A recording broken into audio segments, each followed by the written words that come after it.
అదే ఎలా తెలిసింది ఆ రోజు ఎలా వాళ్ళు అక్కడ దొరికిపోయారు అనేది? నేను 7 మంత్ ప్రెగ్నెంట్ పాప అప్పుడు కడుపులో ఉంది. కూర్చున్న అలా ఫోన్ వస్తుంది, 29 days అయింది అప్పటికి. ఫోన్ వస్తుందని ఇలాగే కూర్చున్నా, మా పెద్ద పాప పక్కన పెట్టుకొని. మా అమ్మకి కానీ చెప్తానని, మీ అల్లుడు వస్తారు ఇలాగ యాడ్ నుంచి ఫోన్ చేస్తారమ్మా చెప్పిన తర్వాత సరేలేని కూర్చున్నాను. ఫోన్ రాలే. ఉదయం మార్నింగ్ 10 అయింది, వేరే వాళ్ళు ఫోన్ చేశారనమాట నా మొబైల్కి. ఇలాగా మీ ఆయన పాకిస్తాన్కి దూరికిపోయారట అనేసి.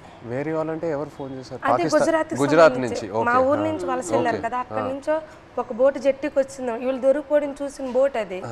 కలర్ చూసారు ఆ బోటులో ఉన్నోళ్ళు, మీ ఆయనకి పాకిస్తాన్లో పట్టుకుని వెళ్ళిపోయారు అని చూసిన వాళ్ళు నాకు వచ్చి ఫోన్ చేసి చెప్పారు. ఓకే.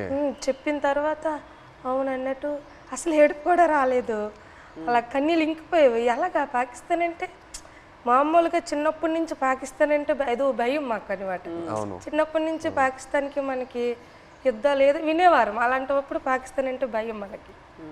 అలాంటిది పాకిస్తాన్కి దొరికిపోవడం ఏంటి, ఏం చేస్తారు ఏమో, చంపేస్తారేమో, ఉగ్రవాదులకి గట్రా పేల్చుకోవడం చంపేయడం విన్నాం కదా, ఏమో చంపేస్తారేమో నీటిలో ఉండే అదో టెన్షను.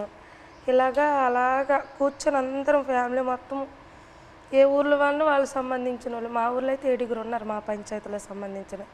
7 మా దగ్గర కూర్చొని ఏమైంది అనేసి అంటే, ఒక అబ్బాయి భాష వచ్చింది, గుజరాతీ భాష ఆడిన అబ్బాయికి మేము వీళ్ళు సేటు ఉంటారు రామారావు వాళ్ళ సేటు, వాళ్ళ సేటుకి ఫోన్ చేయించాం.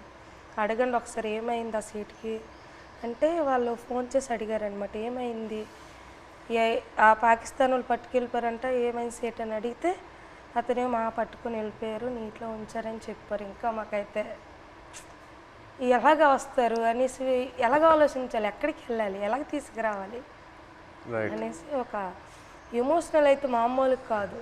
22 మెంబర్స్ అంటే చిన్నపిల్లలు, అప్పుడే మ్యారేజ్ అయిన అబ్బాయి అక్కడే ఉన్నాడు, నేను కడుపుతో ఉన్నాను.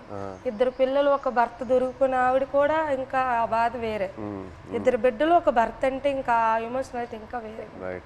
అందరం ఇంకా అంతే, ఏం చేయాలని ఆలోచనతో 1 month వరకు అలా ఉన్నాం. ఇలాగా న్యూస్ వచ్చి ఇలాగా ప్రసారం చేయడము, మీడియా కొంచెం హెల్ప్ చేసింది.